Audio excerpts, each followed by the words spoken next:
I'll do this more as a student rather than a professor, because I read the questions that are under that topic, and I'll try to answer those questions, see if I pass the exam.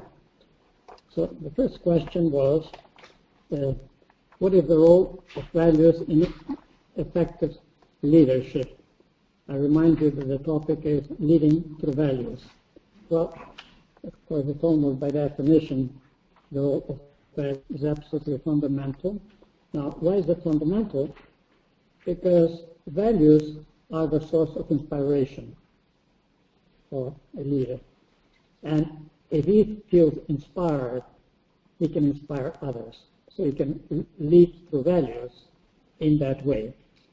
You start, if you like, with the values, you get that inspires you, and you pass on the inspiration.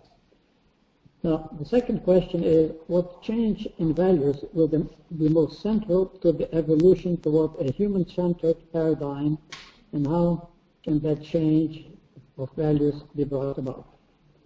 Well, actually, we are doing it in the World Academy of Art and Science. We are doing that topic of the need for a new paradigm.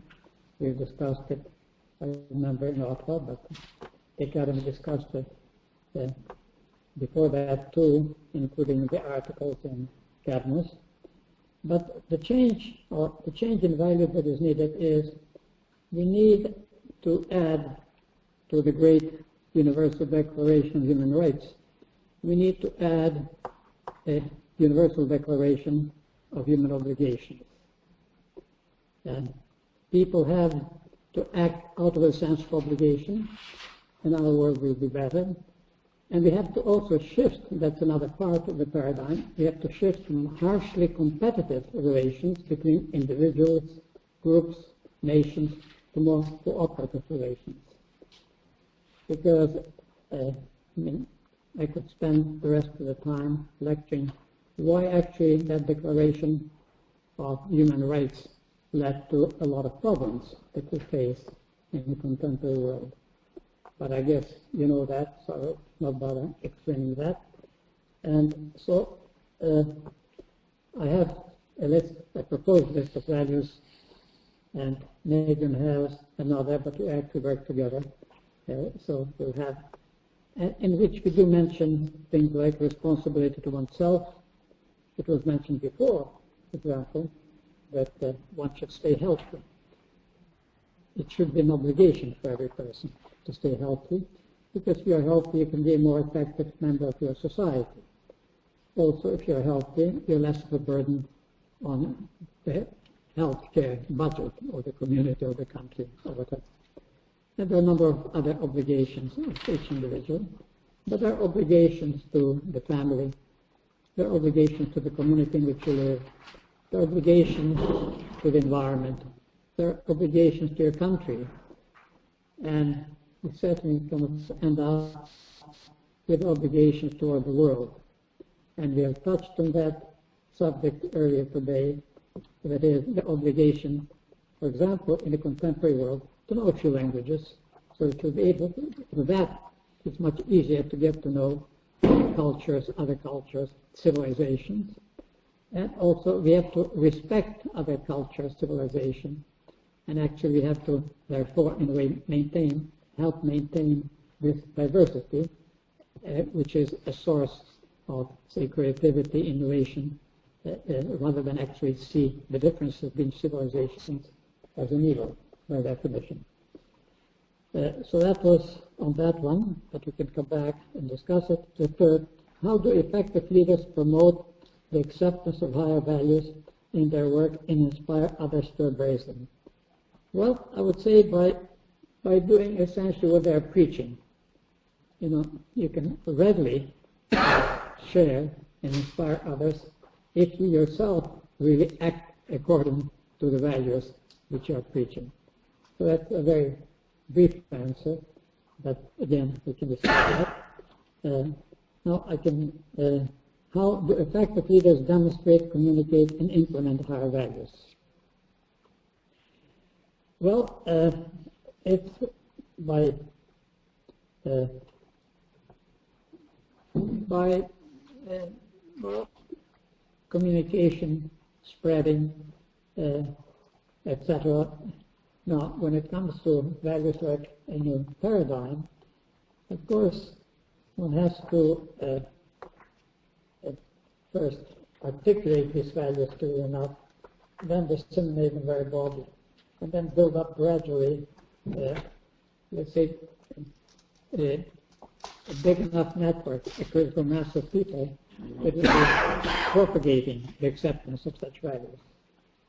Now, the final question is, by what process are higher values translated from utopian ideals to practical standards in organization and society at large?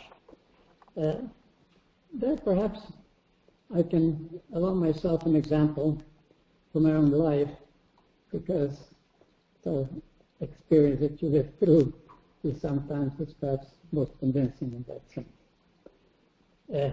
As you know, I'm Ukrainian, and Ukraine as a country has a great potential. It has all the resources that a country would possibly wish to have, including, by the way, enough energy resources, if we just use them properly.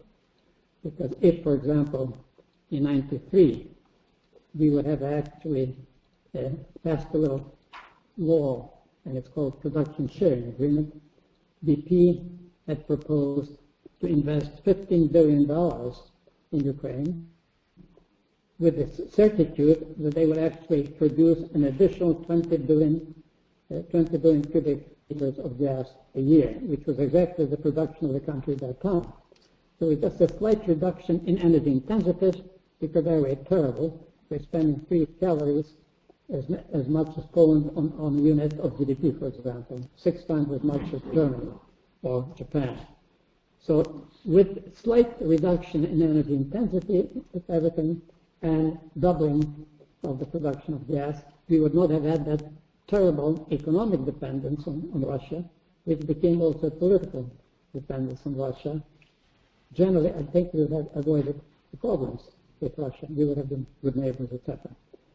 So now, the state of Ukraine, oh yes, there is another actually potential that we keep referring to, and I like that term, human capital rather than human resources, because the quality of human capital in Ukraine is very high. We have not only a well-educated population, but also when it comes to knowledge and skills, and I'd say particularly among the young generation, knowledge of languages, knowledge of particular fields, etc. No, we are not lacking in the know-how, I would even say, in every field. So potential is great, but the current state is just awful. Politically, economically, socially, ecologically. It's a catastrophe, like, almost, as we are approaching it. So there is a need, and why that? Well, because by and large we have had poor governments. First of all, we started after the disintegration of the Soviet Union by actually leaving in power the former members of the nomenclatura. The first president of Ukraine, Kravchuk, for example, was head of the ideological part of ideology of the Ukrainian Communist Party.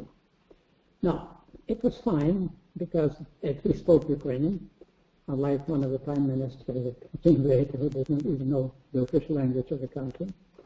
But he knew absolutely nothing about economics, absolutely nothing. I mean, it took me 3 years, I was his advisor, before I realized that he really knew absolutely nothing. Or he knew nothing about monetary policy. I know I had to get him together with Raymond Barre, the former Prime Minister of France, and a first-class economist.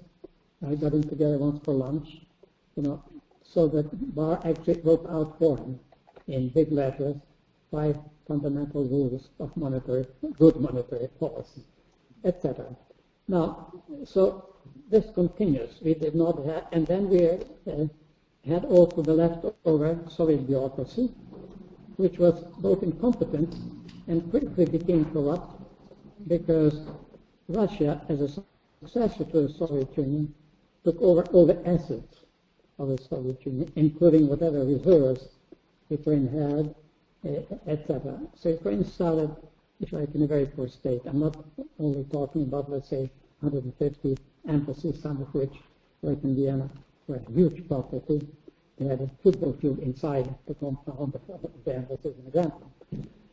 And I know that because when I had created management school there in '89, and in '90 and '91, when I was sending some money from Geneva to that school to Kiev, but it was directly transmitted to Moscow. So things like that come.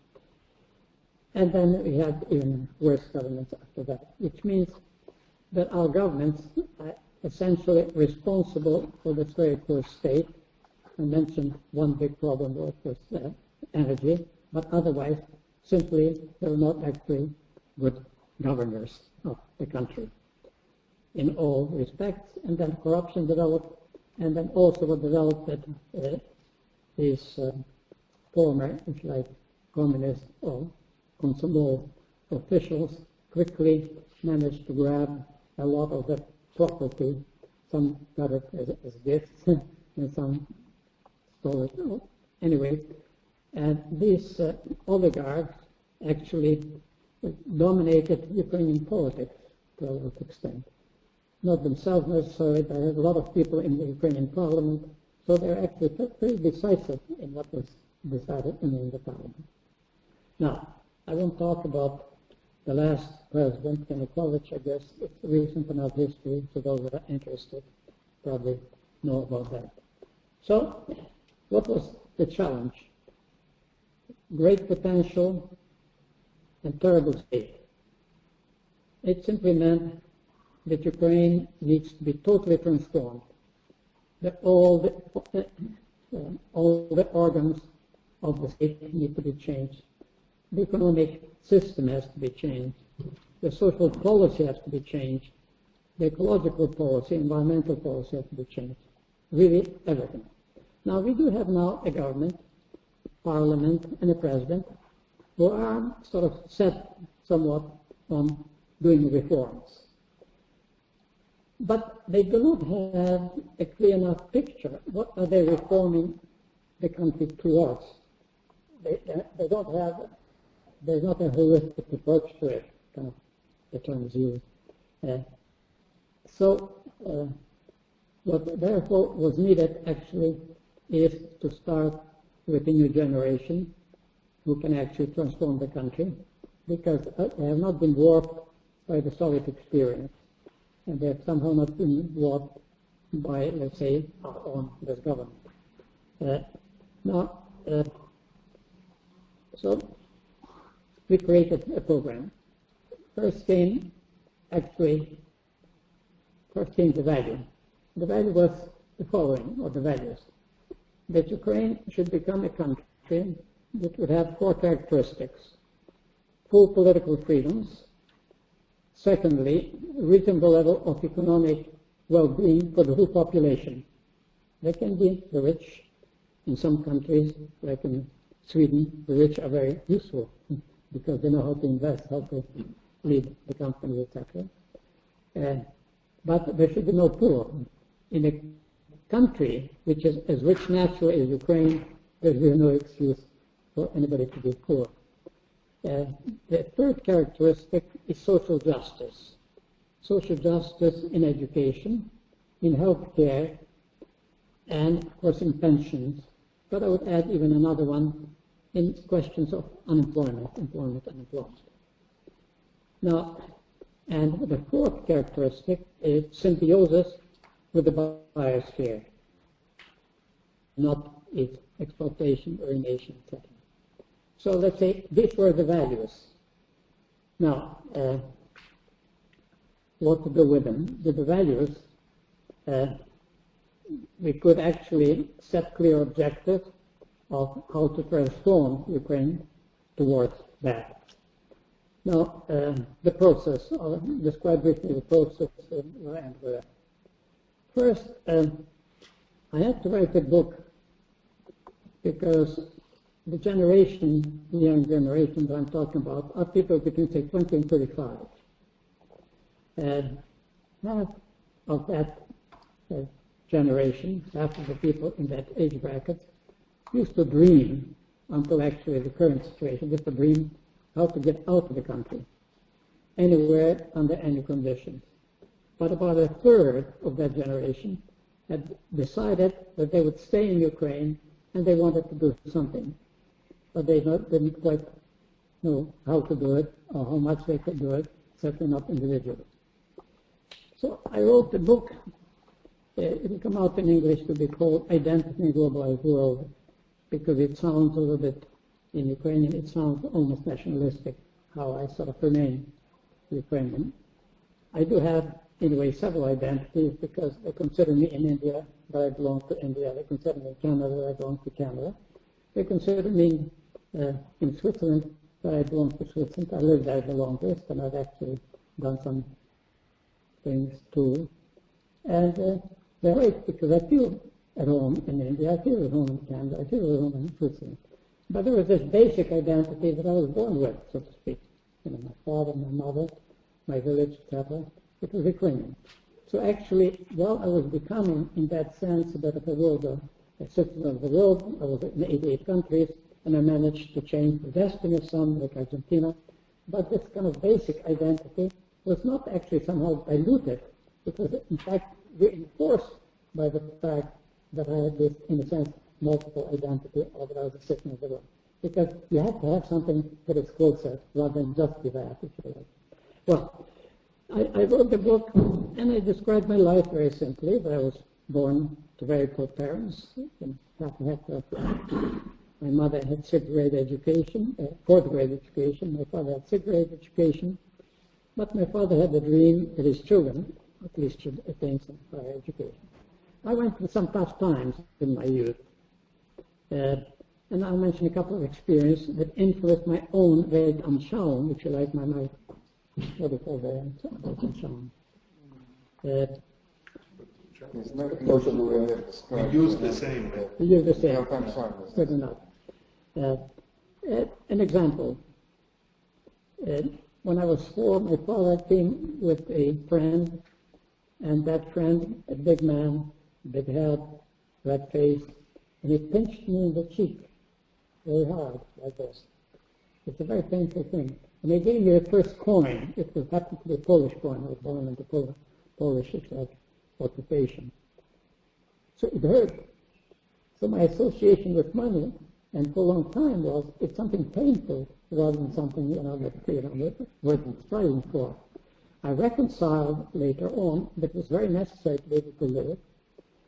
I began to change my feeling when actually I realized that it can be a very good instrument for doing something good.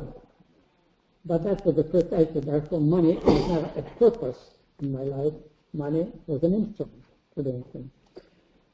Another thing in my early life, it is amazing how actually it is experience in your early life that actually determine who finally you end up being. I was 6. I went to school in the neighboring village. It was a very poor village, and it was a school with just one classroom, one teacher, and 3 classes. And by that time, my parents were a little bit better off. My mother used to make very nice sandwiches, white bread and ham. And I remember during the break in that school, they're older than me because I went to school 2 years before actually I was allowed to go to school, but at any rate, during the break I started unpacking these sandwiches. And then I saw these hungry eyes around, and it was painful to see. So I broke up the sandwiches into small pieces and distributed them to my colleagues. And and then I saw their eyes brighten up.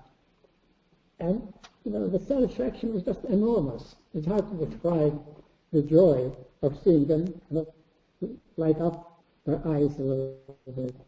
So I learned very early that actually giving, doing something for others, rather than getting or consuming, is a much more source of kind of great moral satisfaction, at least.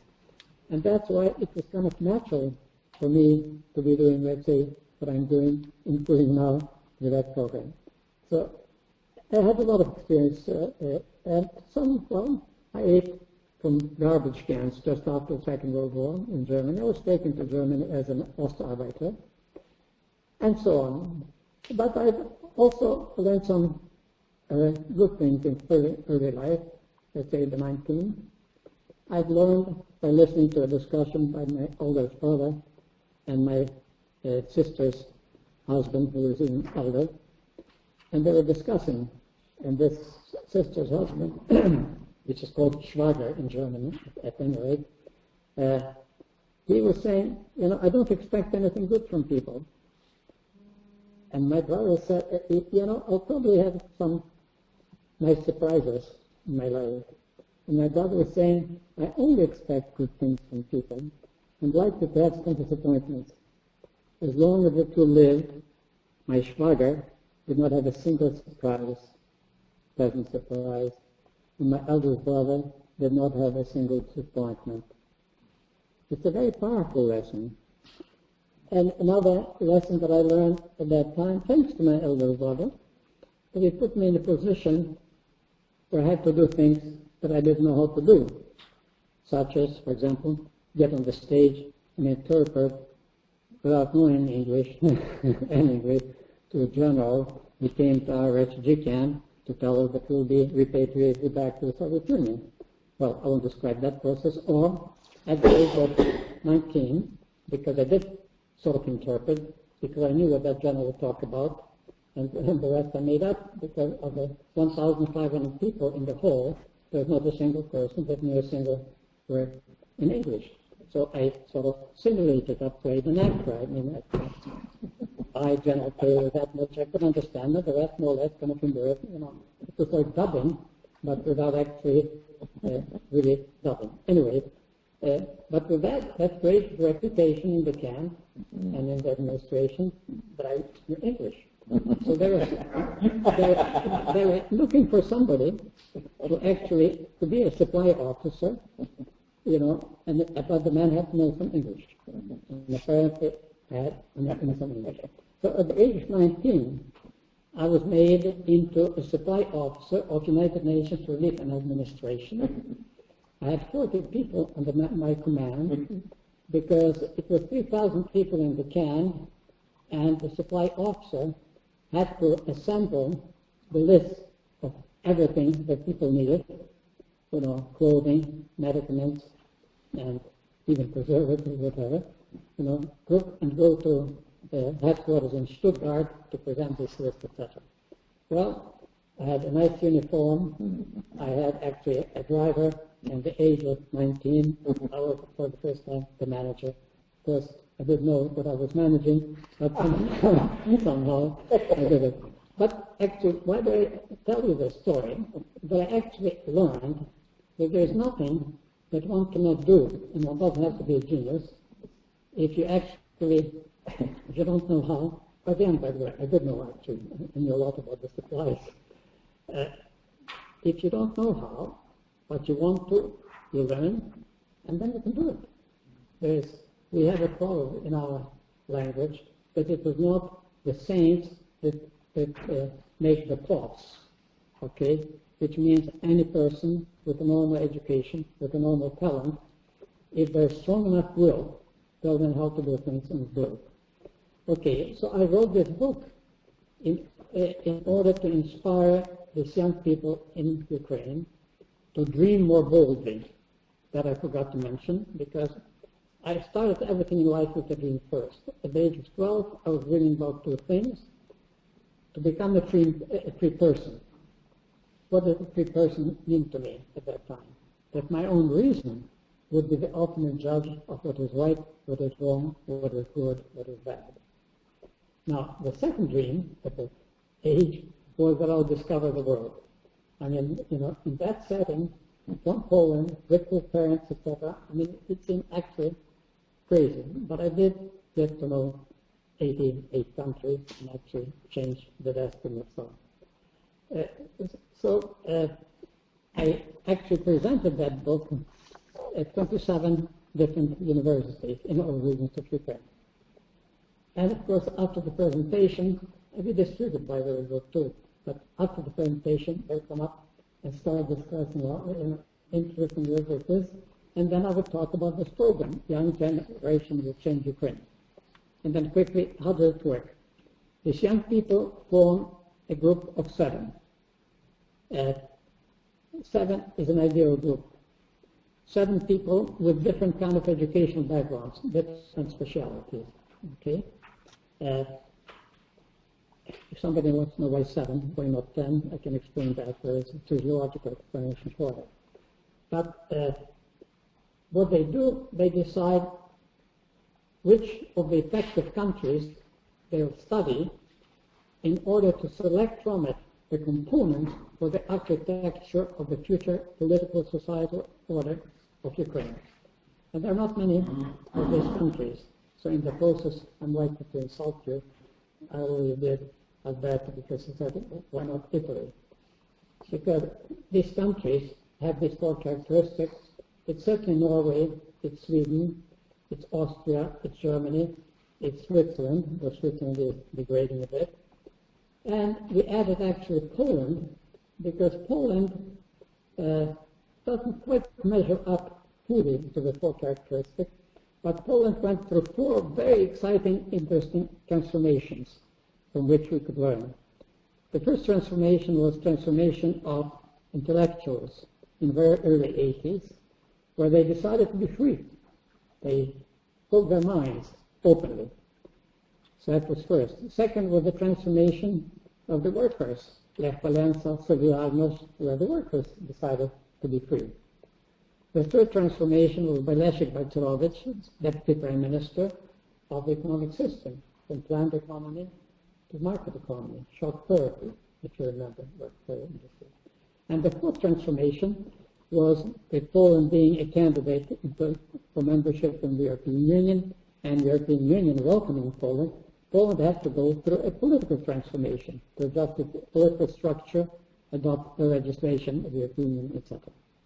So, these people first study facts about their chosen country. Everything there. What is the constitution? What is the judicial system? What is the structure of the parliament? What are the economic policies? What are the role of the unions in the country? Very, very different, etc. And the second thing they do, they have a discussion with the ambassador of their chosen country. And so they go and ask them questions, and it's a first test, just how good they are, how knowledgeable they are before they meet the ambassador, because the ambassador tells, these people push us around our own office with their questions, because there are a lot of questions they raise that we don't know the answers to, but they ask them questions that I never asked myself about my country. And after that, they prepare their own study trip to the chosen country. What I mean by that, they do write directly by email to somebody in the parliament who would like to meet so-and-so, to somebody, people in different ministries who would like to have a meeting with such a person on that kind of topic on that day and at that time even. And believe it or not, maybe because actually they dare do it directly rather than, for example, the foundation staff doing it for them. We don't do it for them. They do it themselves. And they spent 7 days on this in the country. And when they come back, they write articles, they publish articles, they give seminars, etc., to spread the knowledge.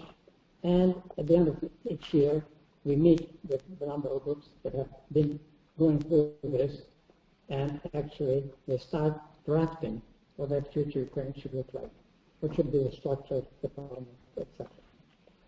Now, it does work because we started it under Yanukovych. In 1913, we had 14 groups that visited the various countries concerned. At the end of that year, there was the first draft. Last year, there are 24 groups that actually have gone through that process first. For this year, there are 71 groups of 7 persons each that would like to join the program. We can't accommodate them all because unfortunately, and by the way, we do pay. They work on a voluntary basis, but we do pay the cost of the trip to some of the children of the order guard. And each trip like that costs, say, 9,000 euros. And seeing the value of hryvnia, of Ukrainian currency now, we lost a lot. I sold whatever I could and put it into the foundation. It is not my money, it is the foundation money now. But we use actually the income from the deposits because in Ukraine you could get 18 to 20% annual percentages, but in fact paid monthly, therefore, it was even more. So that showed actually two things, that the young people, particularly now that 71 groups wanted to join it, they do understand, yes, the current government will make some reforms. They are trying to reduce corruption, seriously, this time. They are trying to actually decentralize the country because, it is a unit country, and it was a unitary country, and everything was decided at the center, and taxation was done at the center, etc., and then distributing some money back, to others, etc. So some things will be done, but so it will make it easier to carry out this transformation that I'm talking about. Just to end this about that program, you see, what are the next steps now? See, these people actually split into two different groups by their choice. Some follow legitimate way. So already this year, we had a school for deputies, and a number of people formed on a geographical basis now will go for this year's elections to the city councils and regional councils. So this will be their apprenticeship in lawmaking, if you like. Okay. Another group will go the executive way. So many of them are already working in different ministries, but we organize some other apprenticeship for them too, like, for example, select people interested in finance from different groups, and they'll go to one of the countries, and they will spend some time with the National Bank. They'll spend some time in the Ministry of Finance, and they'll spend some time with the Budget Committee of the Parliament. So imagine a group of 7 people like that, 6 years from now, going into the Ministry of Finance, one of them minister, and a few others. So there will be not of the critical mass, they will be at the top. They'll know actually how to deal with the National Bank and so on. But before that happens, which means the transformation, I think, will start in about 6 years from now. But before that, these people together, and there'll be hundreds and hundreds, will develop a new political philosophy. There's not much of a political philosophy now in the world, because by saying democracy and a free market is not quite enough. They will develop some ideologies. They might even create 3 parties, say socialist, centrist, and liberal, what is called liberal now, rightist, if you like. Or they might innovate and create one party of wide spectrum. It was possible, it was conceivable, because that's how, for example, the Federal Council works in Switzerland. You have the people from 4 parties, and each, though they're not spokesmen for their party in the Federal Council, but each one carries their own ideologies. So when they are discussing there, the socialists will of course pull for more budget for education, etc. But somebody, from, let's say, the liberal, they'll push for some further improvements, easing off the functioning of businesses. So you see, there are no losers in that game. There are only winners, you see, in a sense, because everybody gets something. Nobody gets everything, but everybody gets something, and therefore in that sense. And so we might duplicate that process, which means learning, for example, when they study Switzerland, is not only how to direct democracy and full decentralization function, should Ukraine become a confederate state, for example, but also learning about that. It is possible to govern by consensus rather than, let's say, have an Anglo-Saxon system, 51% wins it all, and 49, of course, loses. So that's briefly, I wanted to talk about, yes, leading by values, and I allowed myself this, if you like, privilege. You might judge it as lack of modesty, but you know, how is it possible to lead by values, but also to convert thought into action is our motto in the Academy. Thank you.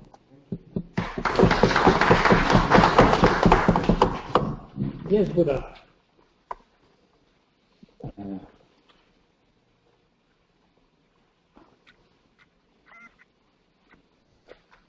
Yes, the title of the session says leading through values. You said also leading by values. You can say leading from values. You can say leading toward values. You have the word value-centered leadership. In another session. In another session. So to me, it's a process. It's an ongoing process. It's learning by doing, because until values are shared by the whole group, they stay values. I like the wonderful billboards in multinationals summing up 10 values. 30,000 people are looking every day to the values, and at the end of the day they come stressed out at the home, and until you make the values a reality in your life, until you live them, you embody them, you manifest them, you incarnate them, there's no reclaiming of values, it's only words. And unfortunately, a lot of narratives about change and about leadership and about etc. Remains no words if you don't live them. So at the coffee break we were sharing some thoughts with Philippe, and the same things we were discussing, and I'm sharing it with you also, because a good leader or an effective leader is the one who creates an atmosphere, creates a surrounding, creates a good energy field where everybody can tap in and can resonate with. And then all of a sudden everybody is present and a presence emerges. So values are not inculcated. People are allowed to evolve and to discover something in themselves and be themselves. So that in that way, value becomes the fuel and becomes a driving force in people. That's the only thing I wanted to say. And when you speak about value-centered leadership, you have the word center and you have the word periphery. And unfortunately, most of the people nowadays in big companies are periphery and not center, because they are not centered in themselves. Listen. Yes. Let me thank you, because I've learned quite a bit about this from you. And let me just briefly say that in my own life, of course, I was born and came to an age of consciousness at the height of the apartheid system, with its commitment to white racial supremacy and its application in every sphere of life. And I certainly resisted it as a student and was in the position of a student leader. But I was still trying to figure out, I don't like this, but what do I stand for? And essentially what I came to gravitate towards was the Universal Declaration of Human Rights as a framework of values of infinite superiority to the values of racial domination and prejudice. And so for most of my life I've been influenced by that. Let me just start out by saying the problem of values is both a practical matter and an intellectually challenging matter. One of the most important breakthroughs here, I think, was the publication of Gunnar Myrdal's book, An American Dilemma. And he was trying to do essentially a socio-scientific study of American race relations. And what he found was if he provided a clarification of the fundamental values that ostensibly the society stood for, then you could guide your inquiry, and your inquiry would in fact be guided by values. And so the book, The American Dilemma, was a breakthrough in the sense of using science as values as a tool for guiding scientific inquiry. And that was an approach that was also adopted by several members of the World Academy, McDougall, Laswell, Reisman, Balk, and others. So from the point of view of science, there is still the problem of implying that when you bring values into scientific inquiry, you are bringing in a non-scientific factor. You're bringing in essentially a matter of human subjectivity, and this is an uneasy connection. In fact, my mentors have used the term values in two different senses. One was to basically use values to describe the society as it is, to describe the social process as it is. And then the second component was to determine, well, and what do we want it to be? What are value? And that's the ought question, which has been subject to a considerable amount of philosophical and ethical discourse. I won't go through that, but I could if you want me to. And so, essentially then, the question that emerged from this particular approach to the study of society and so on was this. We know that that any description of society cross-culturally will implicate values descriptively. And it was Malinowski who distilled about 4 of the values in his anthropological work, and then Laswell and McDougall and other members of the Academy added 4 more, and I added 1 more, aesthetics. But the using of values descriptively simply means that if you, with the appropriate lens, observe cultures cross-culturally, you will find that there are certain needs that are there. There's going to be some need to manage power. There's going to be some need to manage wealth. There's going to be some need to manage skill, health and well-being, education, affection, rectitude, and I've added, of course, aesthetics to that. And that would be simply to say, what's the score? How is society doing wealth-wise in terms of the shaping and the sharing of wealth or power or any other value? The next question is more challenging, and that is how can the society be transformed to perform better? And that means you have to have some normative standard of what you mean by better. And here, what we've suggested is that, well, across the board, society would be better off if we maximize the shaping and the sharing of power. That is to say, we maximize optimally the participation in all of the institutions of power that affect people. Mm-hmm. Ditto for wealth and ditto for every other value.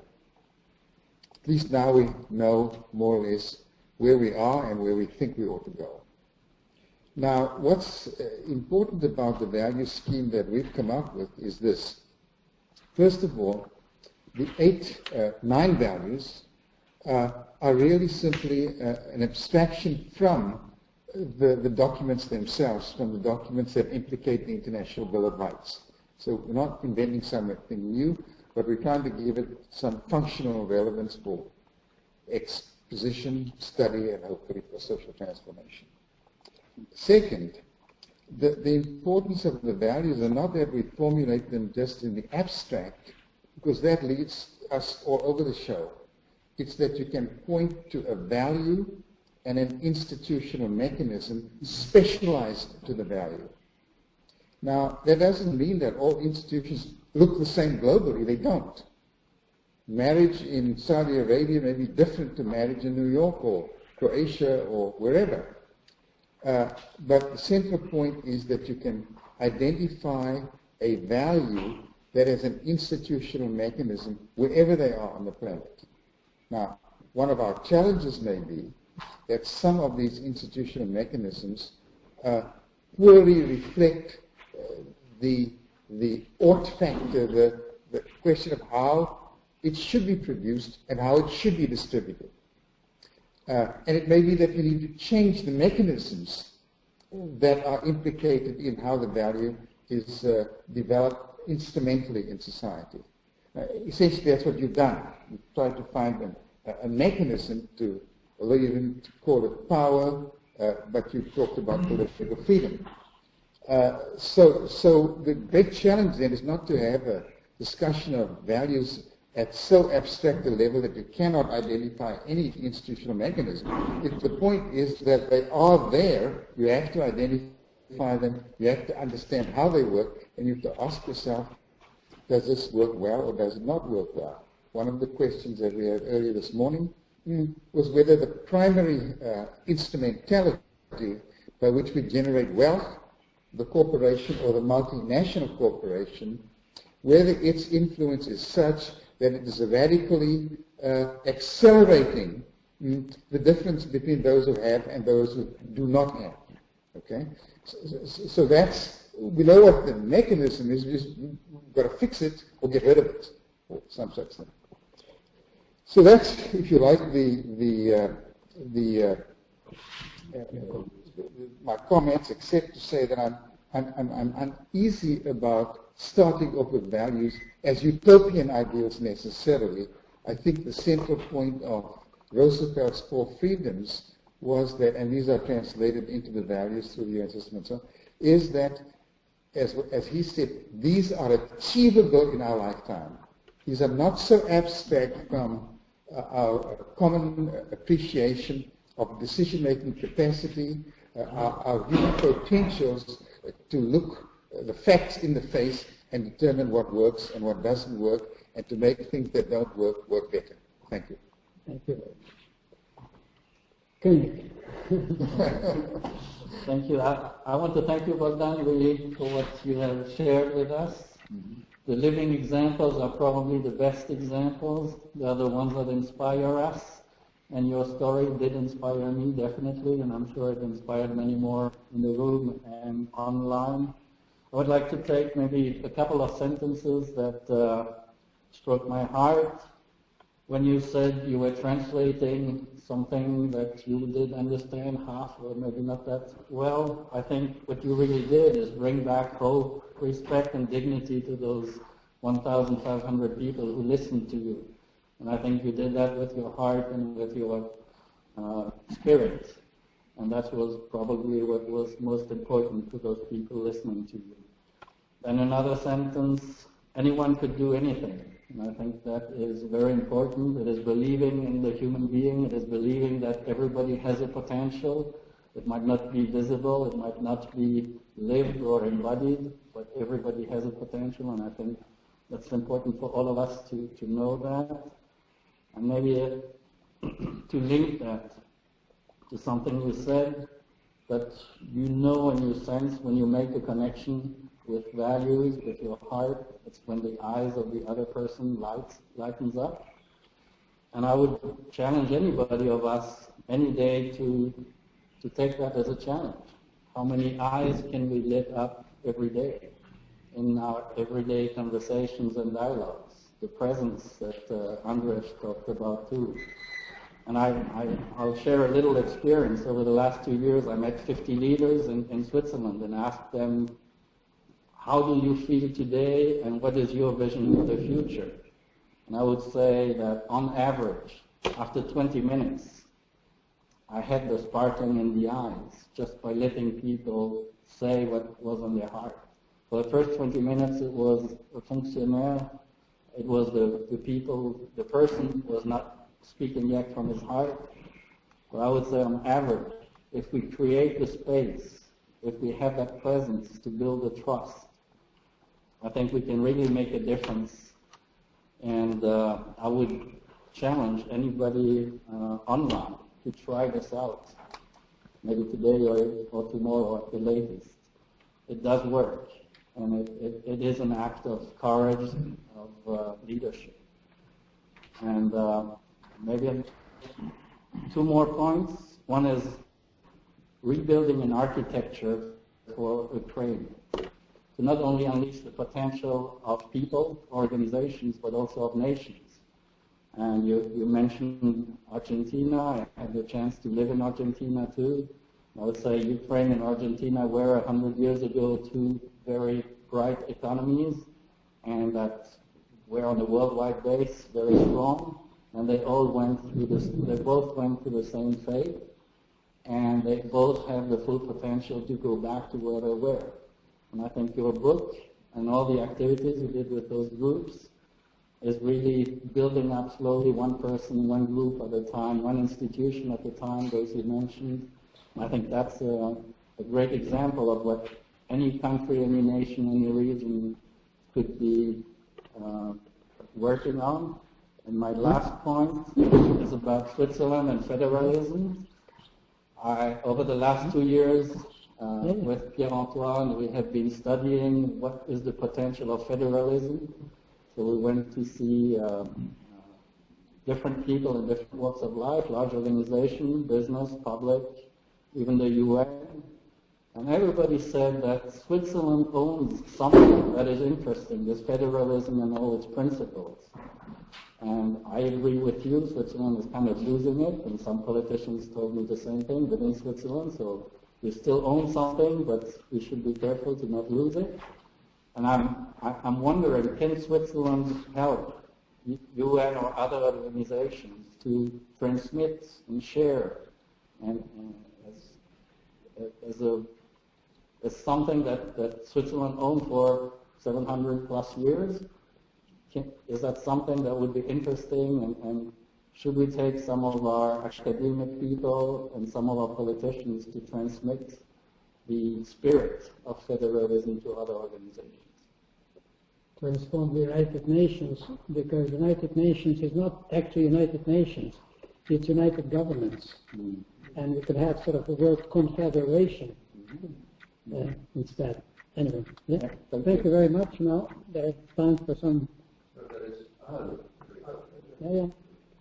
questions. Yeah. Yes, Honorary President. Okay, as always, you have really opened a number of very important questions, and one question that you raised, really something that I feel ashamed I even did not mention in so-called introductory comments. This is the role of states, big powers that I did not mention and you did mention. Namely, they also have leadership role. Obviously, there were countries like the Great Roman Empire or China, which as a matter of fact was called the Central Kingdom, because it had enormous power and influence that it exerted. Now what do we have? We have, as a matter of fact, first, I remember that even back in the 19th century, Lord Palmerston, who was the Prime Minister of Great Britain at the time, who falls into that category of great Prime Minister like the Israeli Gladstone and so on, when asked the question about enemies and friends, he said, England doesn't have friends. England has interest. He skipped the question of values, principle, or anything. England had only interest. Now, it turns out, actually, on top of that, that he's superpower, and there is another famous book by Paul Kennedy, The Rise and Fall of Great Powers. And what we see there is basically nothing. I mean, they are valueless. And yet they are leaders in many ways. So this is a very important thing. When you look now, what do we have? We have P5. I mean, are they really a role model in any way? We have BRICS. Are they models in any way? Then you have areas G7, G8, and then they drop one, add one, and so on. So really, this is a very, very important question that group, which should act as important leaders, unfortunately do not appear as leaders. And that has far-reaching consequences.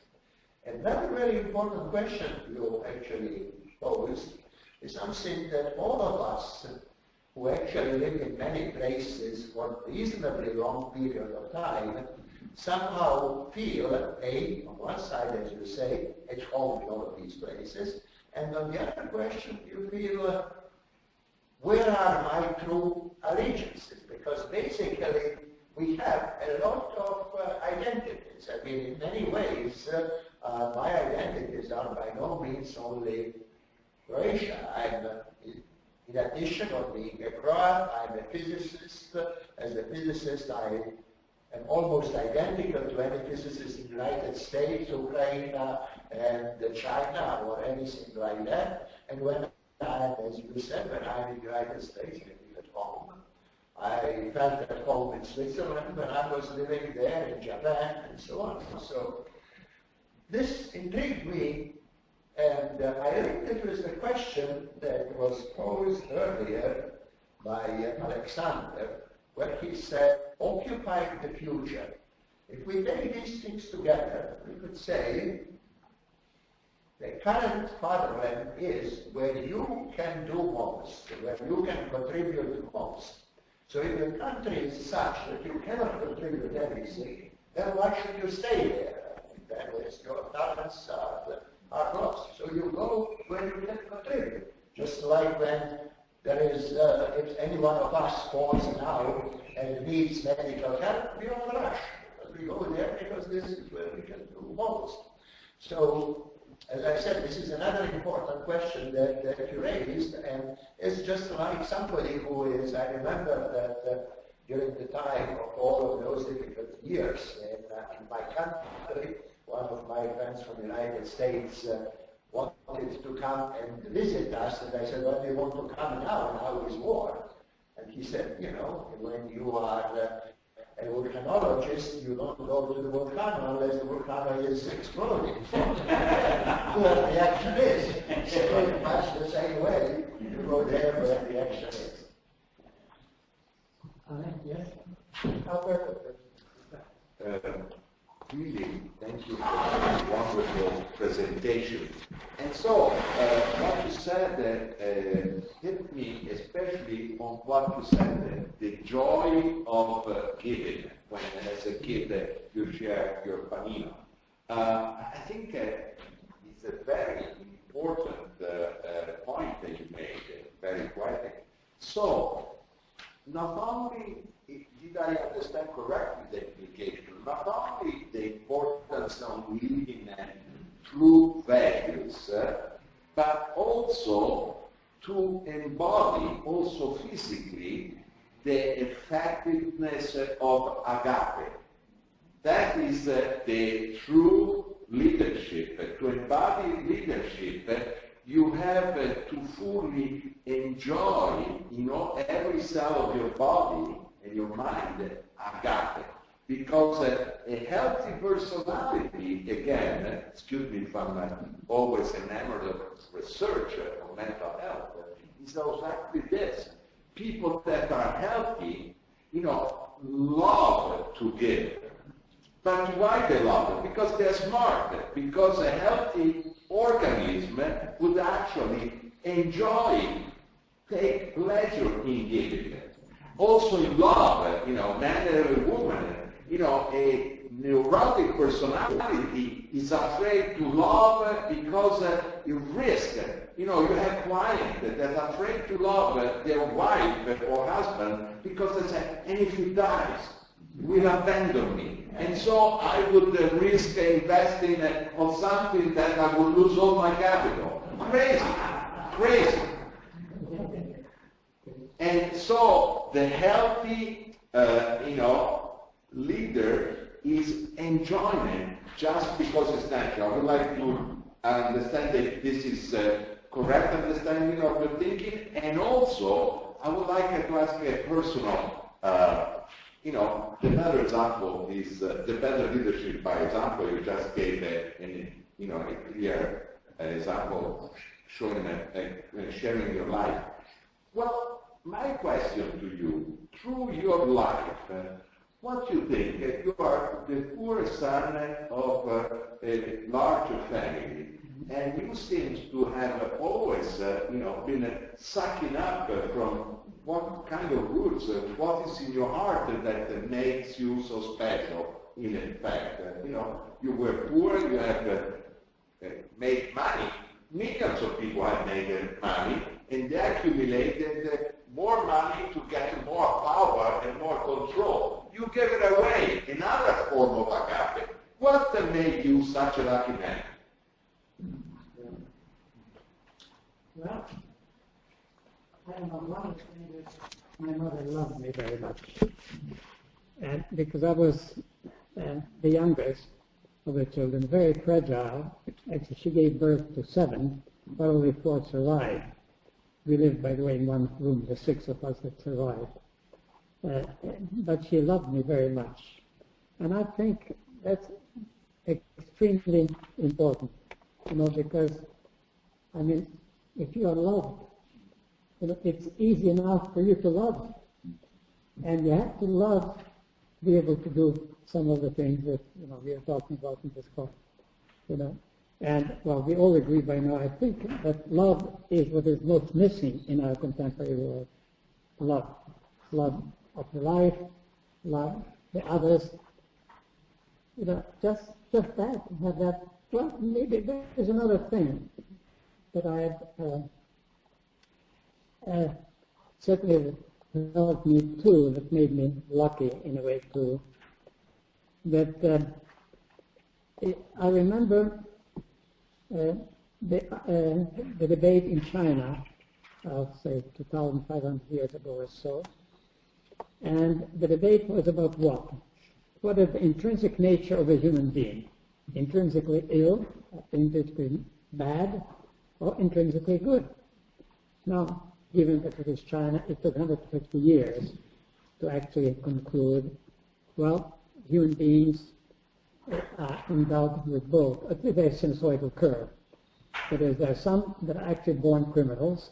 There are some, Maria Teresa in Calcutta, the angels. But most of us are certainly 2 sigmas plus or minus, if you like, where we are endowed with both. We have some good and bad. Now, my attitude and assumption was that people are good. I see the goodness in people.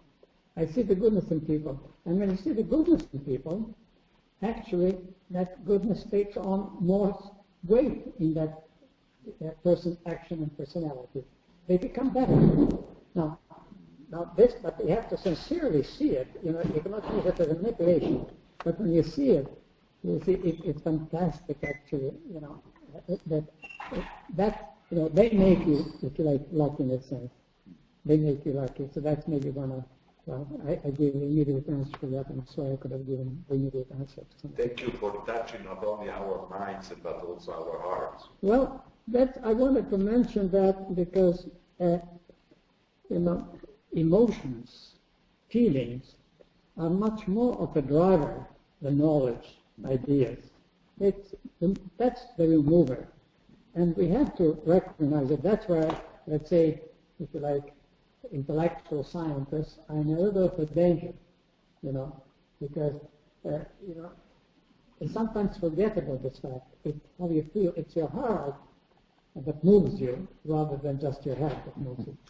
The head moves you too, but the heart actually is like the engine really. Yes. Now, I can comment, okay, sure. I had some questions here. Please, should we get, go ahead. Well, maybe what I can get regarding this problem. And you had mentioned four freedoms. Mm-hmm. Well, four freedoms is what Eleanor Roosevelt used when she, in 1948, actually prepared this Universal Declaration of Human Rights. No, she had a committee, but essentially she was the author, and she was inspired in turn by the four freedoms of Franklin. Now, I just wanted to add one thing that I found very interesting. That in the same year, she addressed World Assembly of Youth Conference that was taking place in Ithaca. I guess it is New York State. And what did she say? Now, there are a couple of hundred people from different countries, different continents, young people. She said, young people, everything in this world is for you to change. Now, I mentioned that because when I thought about the transformation of Ukraine, I remembered that. I was not in Ithaca. I was actually, 4 years later, I was in Senegal, in Dakar, Senegal. We had another World Assembly of Youth Conference, where I was, by the way, the only Canadian delegate without being a Canadian citizen. That was a wonderful experience too, by the way. But this was very important too, because again, young people, and we keep forgetting young people, and I'll mention Dakar because, of course, the African colonies at that time, it was in French, that's Africa, could not send official delegations because only countries could send. But since we were in Dakar, they had to be allowed in, so to speak. Once they were allowed in, they started saying, we want our countries to become independent rather than colonies. Now, I remember I was so impressed because after that, I was lucky enough, they selected 15 out of 150 delegates, and they gave us a plane, and they gave us Humpet Wanye, who became the first president of Cote d'Ivoire, if you remember, as our guide. So we traveled, and the governors in these different colonies would show us the hospitals that they had built, the schools, whatever. And some of the young people in the evening would take us and show us, look, in the district there, the canal, open sewer, so to speak, in the middle of the street of South Africa. That's where they live. Now, I was so convinced by them that on returning to Canada at that time, I decided I would give a series of lectures about the fact that within a generation, all these countries will become independent. I was almost whistled off the stage, and I barely finished the first talk, but they thought I was nuts at that time. Now, I was mistaken, because it didn't take a generation. It took not quite even, actually, 9 years. All these countries became independent. Hence, that was another experience that made me focus on the young generation, because they are actually really the most moving, predisposed to change first, and then there are the moving force. So if you take the feelings and the young generation, that's a kind of coupling we really formidable. Well, I should answer yes. Go ahead. Okay. If I can, yes. The question is from Anatoly Kadu, Uganda. Our society is culturally diverse, and there is always tension, even among young people, concerning which values are superior, how best can I, as a leader, break even. Not sure what he means by break even, but somehow reconcile that over time. Well, first I would say, unfortunately, what you have inherited is from the colonial powers, because when when countries actually became independent, they're sort of a little bit artificial countries. Remember, it is the colonial powers that draw on the map, that's the country. Now, and they did not take into account tribes And nor did they take into account what was the tribal form of governance. So two things. First, they put the tribes together that were, let's say, not very compatible tribes together. And secondly, they said we have to have democratic governance, which means you have power and opposition. But in tribal governance, they do not know tribes, the chief was not the dictator. They had a council of white men. And before making a very important decision, he actually would get them together. So in some ways, they had the Swiss form of I exaggerate a little bit, but to make the point. You see, that is, the colonial powers just paid actually really no attention what their culture was, what their politics was, or what they're used to, what would have worked together. So I just wanted to tell this.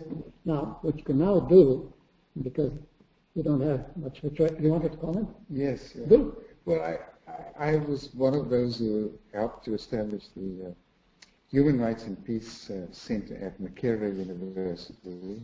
Mm-hmm. It produces the only human rights African journal, to my knowledge, for the continent. And I think he might do well to consult with the Human Rights and Peace Center there. It's still functioning and does important work. Can you give a site or something like that? Well, he could speak to the former dean there, Joe Olofko Onyanga, who was at one time the head of RIPEC. And it has a staff, and the law faculty is primarily engaged. Well, I can add to that, we in Ukraine actually, among the young people, are people of different nationalities. We do have people from Crimea, we have people from Donetsk, etc. But then, you as a leader actually, first have to, to show that again these differences, can be rendered compatible. In general, I think are great even as an art of living, not just as art of politics, as this is part of.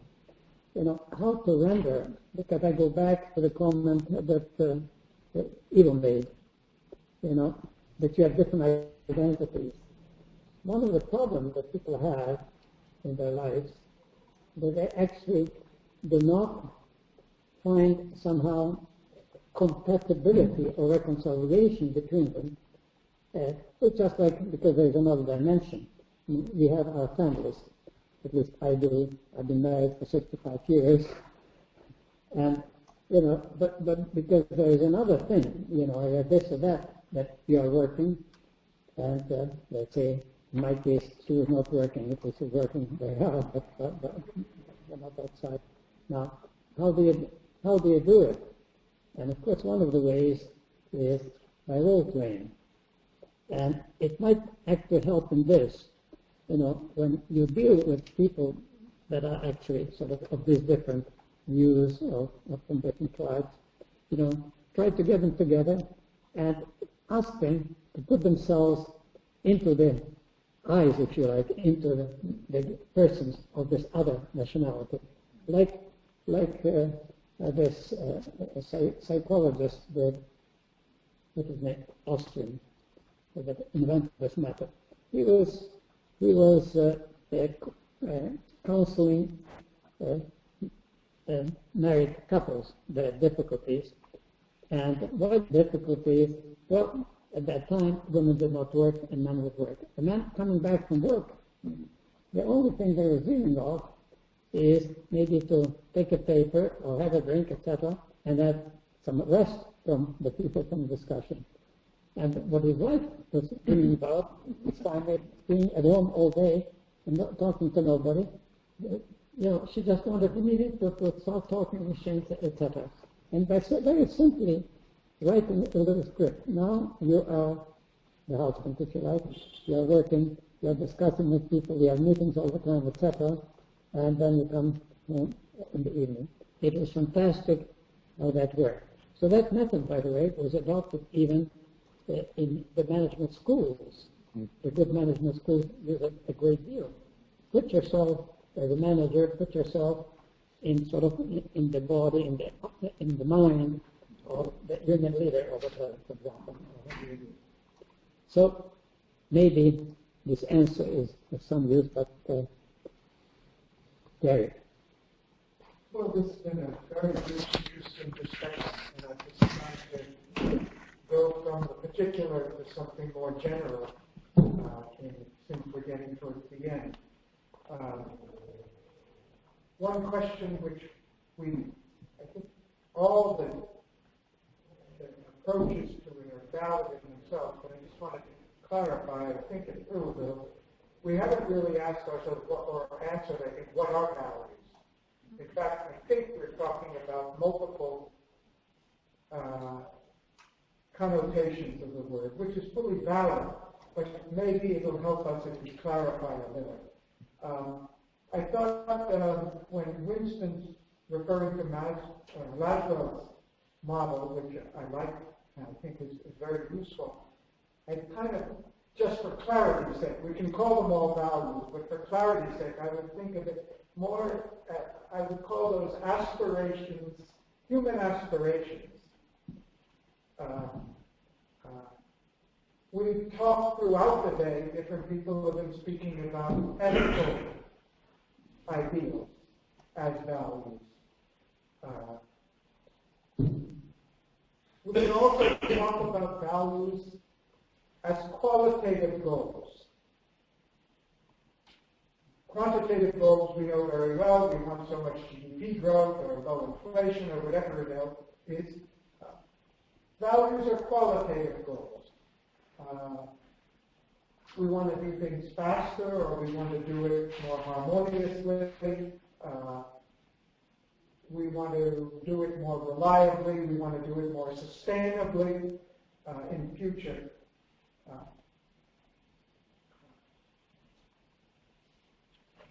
So we're using the word differently. If one is aspirations, one is virtue. There was a comment that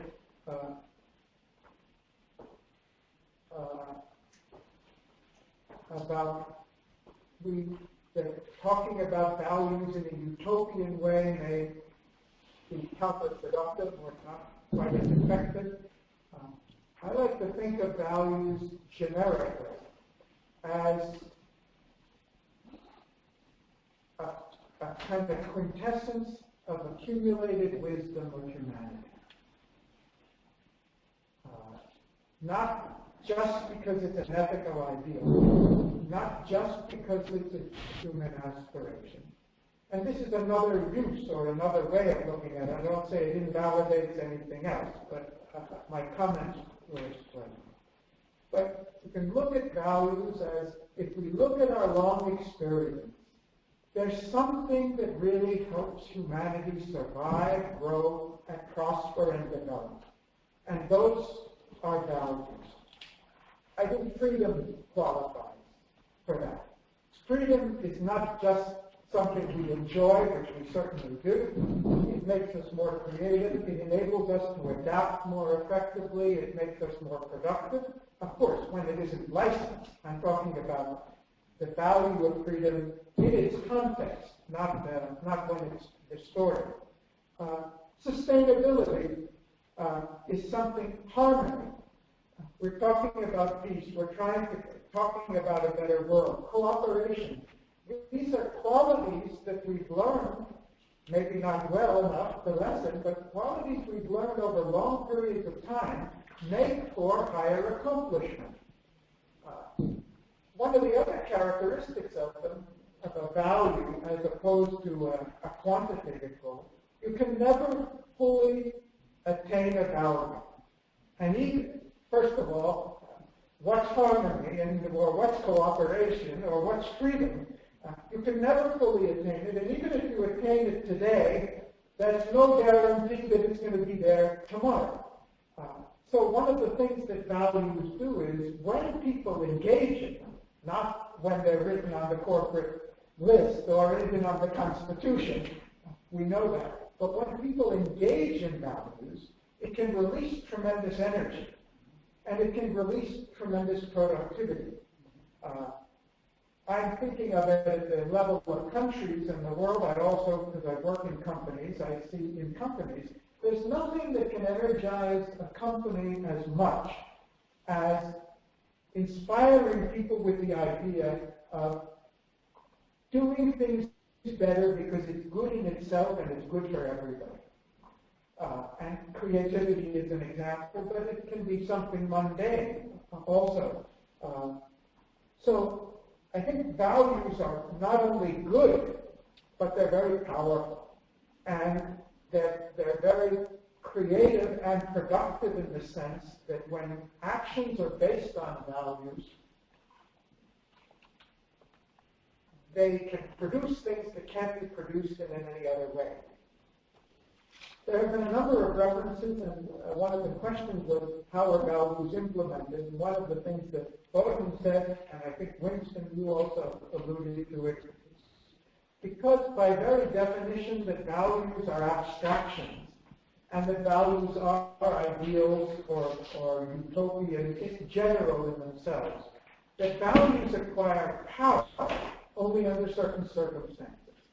So I would mention 4 things that I think are involved in values becoming effective. And it's all been alluded to in different conversations here this afternoon. One is the words themselves don't have the power. They have power when we're committed to them. When the leader is committed to them, it may release his energy, but unless he can convince other people to buy into them and be inspired from them, it doesn't go anywhere. But when people are committed to them, certainly in a company it can release far more energy than the profit goal or the profit motive or even the short-term incentive. So commitment is critical. The point that both of you alluded to in different contexts is because of their abstract nature, values become more powerful when we can convert it into some type of a standard that we can identify with, that we can know this is what we want to attain. You talked about norms.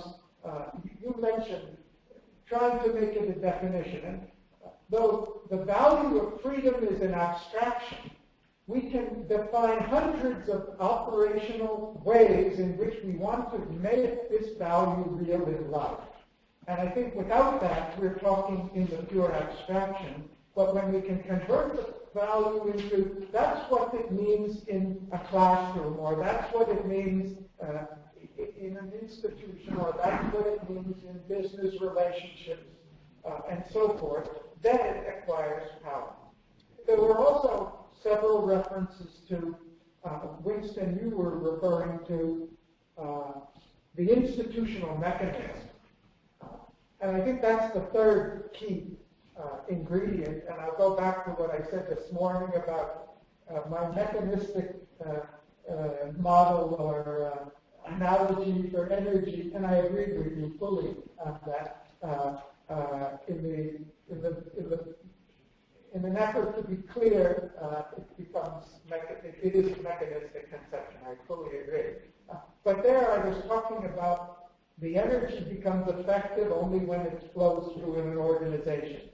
And values become really effective only when, in society or even in business, whatever it is, only when they're institutionalized. Institutionalized as law, institutionalized as constitutional rights, institutionalized through organizations that are there to protect them or uphold them, whether it's safety or health, public health, or whatever else it is. So I think it would be interesting as we go on and talking in terms of the overall question of leadership. So how do leaders affect the commitment to those values, the definition of those values?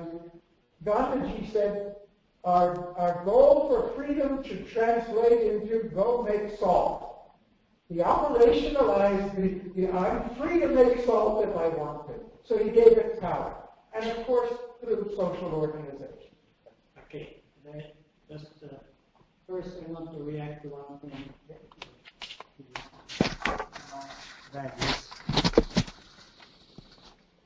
Because you talked about something, kind of wisdom of almost of, you used a beautiful phrase, but I forgot, it's a concentration of... I call it the quintessence of humanity's wisdom about what leads to sustainable I'll bring it one level down, which was very meaningful to me, folk wisdom, the sayings, folk wisdom. And I'll give a couple of examples. My father would tell me, son, people can take everything away from you, except what you have in your head, which is value of knowledge. But I said another thing, which was extremely important to me. Son, you can get replies at the end of the world, but you can never come back. Okay? So if there's things like that, a lot of sayings, at least that, with little education, my father had a lot of sayings for almost any situation. And I found that of tremendous importance. And the question was, how did you get that? Now, you read this, yes, and then I'll answer this question, and then we'll finish. I don't know if you noticed these bottles of water have some messages on it, different messages. And the one I have in front of me says, cherish your virtues, they will give you the strength and wisdom to accept your flaws. So it's a wonderful message on the bottle, and if you don't read it, if you don't connect it, you pass by it. So this is summing up of what we are talking about. Mm-hmm.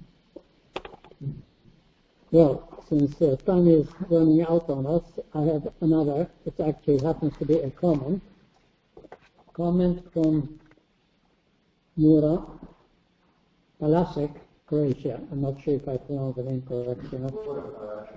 Palasek? Okay. Palasek. Okay. Thank you. Well, I have to read it, but feel a bit slightly embarrassed. But thank you, Mr. Bohdan, organization, for bringing the issue and showing by your example the importance of love. I'm not the only one who mentioned that. It is the love for humanity that should drive us.